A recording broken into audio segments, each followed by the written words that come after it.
ఈ మా సోదరుడు సురేష్ పార్టీ గురించి మేము మాట్లాడాల్సిన అవసరం లేదు. మా సోదరుడే చెప్తాడు.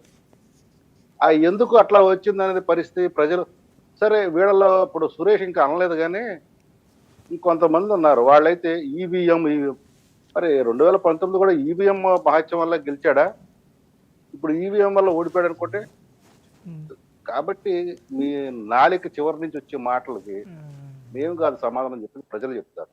ఇక మా కూటమి ప్రభుత్వం ఏ రకంగా పనిచేస్తుంది, ఎలా పనిచేస్తుంది దాని మీద ప్రజలు తమ అభిప్రాయం చెప్తారు. మేము ప్రజలకి సమాధానం చెప్పాలా? ప్రజలకి మా పాలనలో ఉన్న మంచి చెడులు వాళ్ళకి చెప్పాలా? ప్రతిపక్షాలకు చెప్పడానికి కాదు మేము ఉన్నది. ప్రతిపక్షాలు ప్రశ్నిస్తాయి. ప్రశ్నించడం అనేది ప్రజాస్వామ్యం వాళ్ళకి ఇచ్చిన హక్కు అది.